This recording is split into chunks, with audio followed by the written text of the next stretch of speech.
Saturday evening, when the Sabbath ended, Mary Magdalene, Mary the mother of James, and Salome went out and purchased burial spices so they could anoint Jesus' body.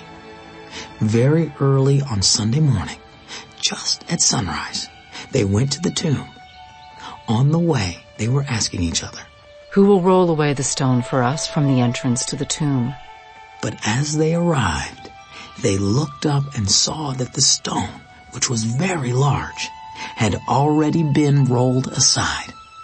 When they entered the tomb, they saw a young man clothed in a white robe sitting on the right side. The women were shocked, but the angel said, "Don't be alarmed. You are looking for Jesus of Nazareth, who was crucified. He isn't here. He is risen from the dead. Look, this is where they laid his body. Now go and tell his disciples, including Peter, that Jesus is going ahead of you to Galilee. You will see him there, just as he told you before he died." The women fled from the tomb, trembling and bewildered. And they said nothing to anyone because they were too frightened. After Jesus rose from the dead early on Sunday morning, the first person who saw him was Mary Magdalene, the woman from whom he had cast out 7 demons. She went to the disciples who were grieving and weeping and told them what had happened. But when she told them that Jesus was alive and she had seen him, they didn't believe her. Afterward, he appeared in a different form to 2 of his followers who were walking from Jerusalem into the country.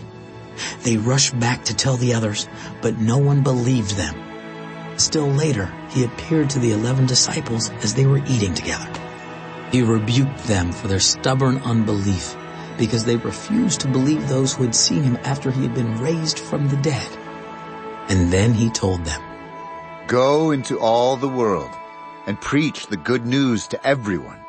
Anyone who believes and is baptized will be saved, but anyone who refuses to believe will be condemned. These miraculous signs will accompany those who believe. They will cast out demons in my name, and they will speak in new languages. They will be able to handle snakes with safety, and if they drink anything poisonous, it won't hurt them. They will be able to place their hands on the sick, and they will be healed."